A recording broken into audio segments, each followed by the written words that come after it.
जब पाकिस्तान की धरती से पलने वाले आतंकियों ने अमरनाथ यात्रा के ठीक पहले पहलगाम में हमला किया तो उन्होंने शायद ये सोच रखा था कि भारत बस कड़ी निंदा करके चुप बैठ जाएगा। लेकिन इस बार कहानी बदली हुई थी। भारत ने जवाब दिया, जमीन पर ऑपरेशन सिंदूर चलाकर और अंतर्राष्ट्रीय मंच पर ब्रिक्स जैसे ताकतवर संगठन को साथ लाकर।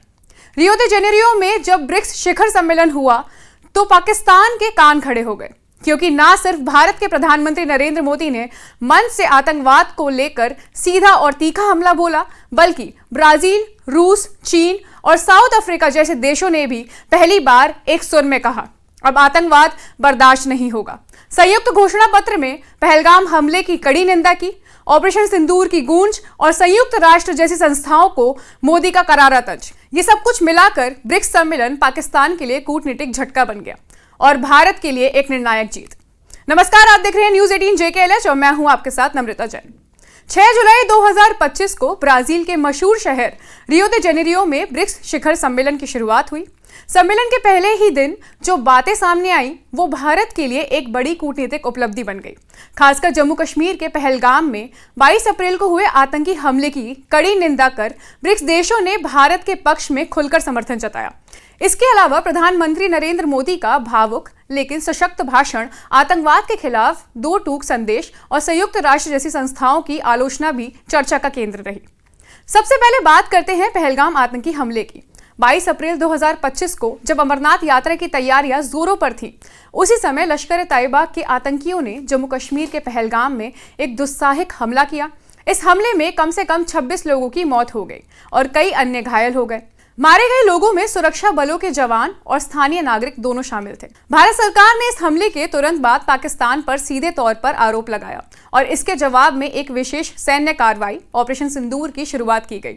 यह ऑपरेशन दक्षिण कश्मीर के त्राल, शोपियां, कुलगाम और अनंतनाग जैसे इलाकों में सक्रिय आतंकियों और उनके नेटवर्क को खत्म करने के लिए शुरू किया गया था।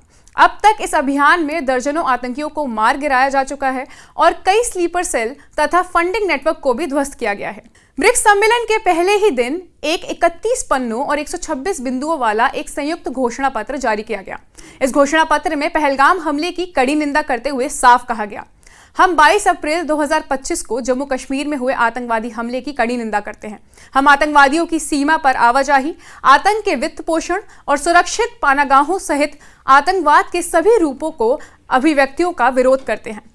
घोषणा पत्र में यह भी कहा गया कि आतंकवाद को किसी धर्म, जाति या देश से नहीं जोड़ा जाना चाहिए और जो भी इसमें शामिल हो या इसका समर्थन करता हो उसे कड़ी से कड़ी सजा मिलनी चाहिए। ब्रिक्स नेताओं ने जोर दिया कि आतंकवाद से निपटने के लिए कोई दोहरा मापदंड नहीं होना चाहिए और सभी देशों को एकजुट होकर काम करना चाहिए। घोषणा पत्र में ब्रिक्स नेताओं ने यह भी कहा कि आतंकवाद से निपटने के लिए संयुक्त राष्ट्र के चार्टर, अंतर्राष्ट्रीय मानवाधिकार कानून और शरणार्थी कानून को मानवीय कानून के तहत सभी देश अपनी जिम्मेदारी निभाएं। ये संदेश पाकिस्तान जैसे उन देशों के लिए था जो एक तरफ आतंक का समर्थन करते हैं और दूसरी तरफ अंतर्राष्ट्रीय मंचों पर खुद को निर्दोष दिखाते हैं। प्रधानमंत्री नरेंद्र मोदी ने ब्रिक्स सम्मेलन में जब बोलना शुरू किया तो सबसे पहले उन्होंने 22 अप्रैल के हमले को याद किया। उन्होंने कहा, यह हमला सिर्फ भारत की आत्मा और गरिमा पर नहीं बल्कि पूरी मानवता पर हमला था। आतंकवाद अब सिर्फ किसी देश की समस्या नहीं बल्कि पूरी दुनिया के लिए खतरा है। अब हमें केवल बयान नहीं देने बल्कि ठोस कार्रवाई करनी होगी। मोदी ने ब्रिक्स देशों का आभार जताया कि उन्होंने आतंकवाद पर भारत का खुलकर समर्थन किया।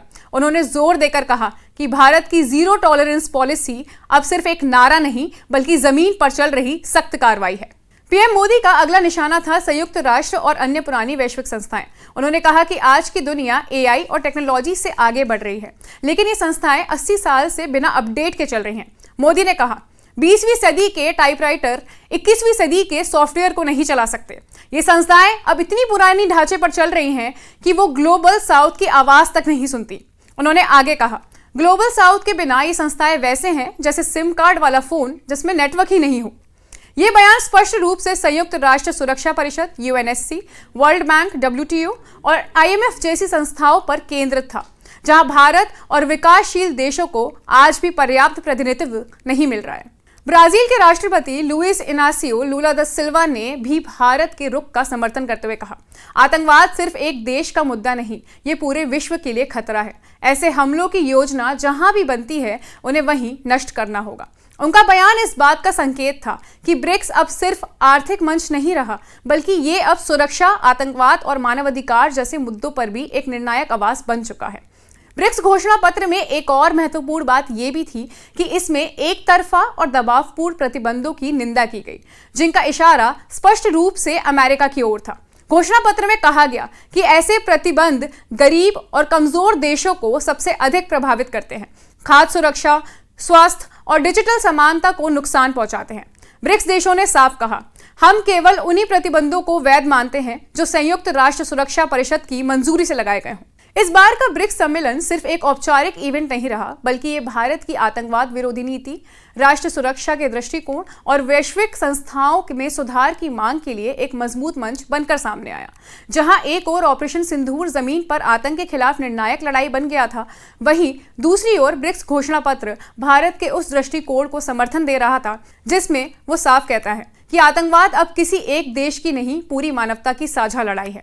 प्रधानमंत्री नरेंद्र मोदी ने जिस तरह भावनात्मक शब्दों और तीखे तर्कों के साथ आतंकवाद, संयुक्त राष्ट्र की निष्क्रियता और ग्लोबल साउथ की अपेक्षा पर बात की, वो एक बड़ा राजनीतिक और नैतिक संदेश था।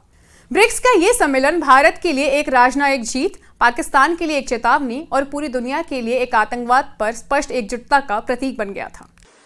Honorable Prime Minister addressed the session on global governance and peace and security, where he reaffirmed India's commitment to enhancing the voice of the global South. He noted that developing countries require greater support for sustainable development in terms of access to climate finance and technology. He reiterated that the global organizations of the 20th century lacked the capacity to deal with the challenges of the 21st century. And therefore, he underscored the importance of reforming the multilateral organizations.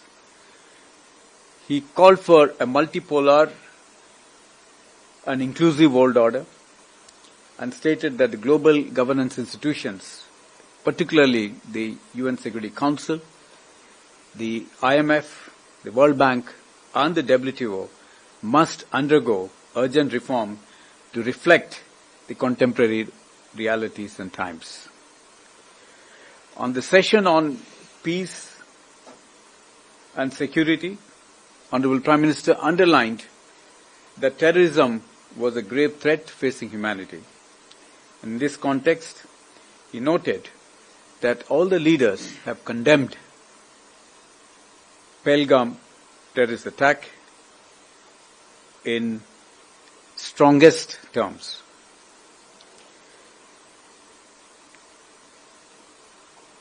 He underlined that the attack, the Pahalgam attack, terror attack, is an onslaught on the entire humanity.